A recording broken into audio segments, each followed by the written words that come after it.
This is RV Life with Kim Hanna, where big rigs and free campsites actually go together. And where traveling as a couple, well, that's a whole adventure on its own. If you don't already know, Pete and I worked together as corporate pilots for years. And if you've ever been in a 24/7 on-call job with no schedule, well, you can imagine the chaos. Pete actually thrived in that environment, but I was completely stressed out with all of the unpredictability. When I left that lifestyle, I was looking for something with a lot more structure. But as you will see, that dynamic actually followed us into RV life. I am the planner. And I'm the spontaneous adventurer. Got that right. Yeah. On one of our trips, we arrived at Joshua Tree National Park with a reservation for only one night. It's because she forgot to plan. We set up the trailer and we left Max and Izzy inside so they can begin to relax and unwind because they actually hate the travel part of our road trips. So they were great.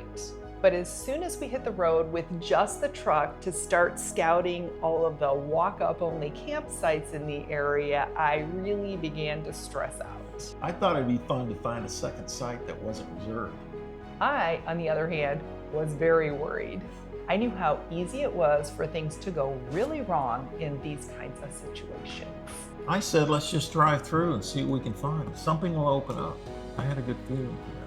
So we started driving around hoping that we were going to find a site that was big enough for our rig, and the closer we got to each one, the more that I realized they were too small and we were in trouble.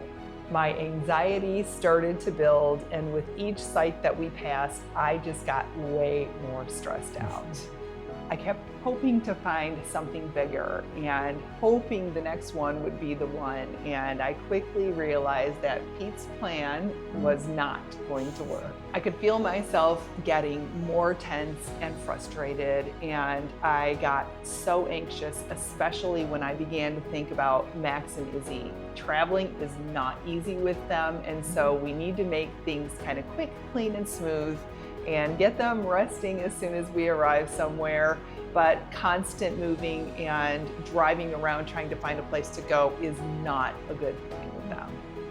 We did have a backup plan though. There was some boondocking area just north of the park that we were going to check out. As soon as we got there, we got a really bad feeling. It looked more like a homeless encampment than a safe place for RVers. There were people with goats and chickens in little cages. I mean, it was ugly. It was. Gosh. In addition to that, there were burned out trailers, broken down vehicles, and it just felt completely unsafe. I think there was a meth lab too. Remember we smelled that? We didn't smell it. Something did look like a meth lab.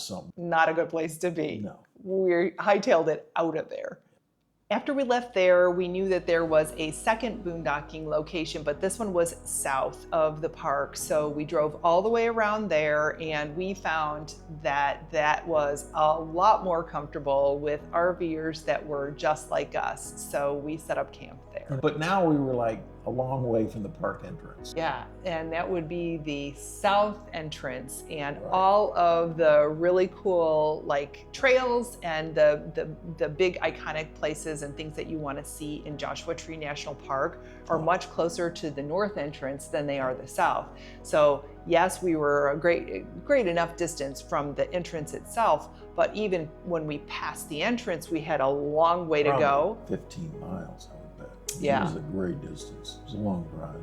Yes. So each day meant a long drive back into the park, and we were wasting fuel and we were wasting hours just commuting in and out. To top all of that off, that boondocking location was completely exposed. Yeah, there were no trees, no protection from the blowing dust. I mean, it was kind of a sand dune. I think we were camping on a sand dune. We got sandblasted. Yeah. After a few days of miserable conditions out there, we decided we were done, and we packed up early and we left. After that point, it wasn't even about campsites anymore. It was about how differently Pete and I approach travel.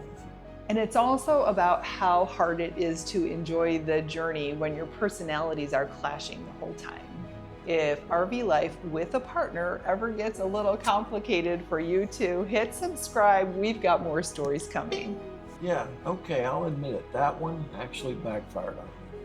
By the end of that trip, we were exhausted. The plan failed, the backup plan failed. Even the place that we finally landed, it was so uncomfortable that we just cut the trip short. Yeah. We agreed that we would never do that again. I appreciate that Pete admitted that this time spontaneity did not work. And I appreciate that Kim admitted that her over-planning is sometimes just as stressful. Yeah. But at least now we know what we're dealing with. So since then, we kind of learned to meet in the middle somewhere. I still plan the big things like campsites and must-do activities, but we also leave room in our itineraries so that we can be flexible. That's the key right there. For example, when we went to Lee's Ferry, we didn't have reservations in advance because it was a walk-up only campsite. But we knew our options at that point. So if we couldn't get a site there, we had a plan for what we were going to do next. There's a lot of options up there. There were nearby boondocking spots, and there was also the option of staying in Page. That plan gave me structure, and it gave Pete the freedom that he needs and he still craves. I still like keeping things loose, but yeah, we plan a little bit more now. While Pete still loves his spur-of-the-moment decisions, we have found a way to balance planning and spontaneity. Not always.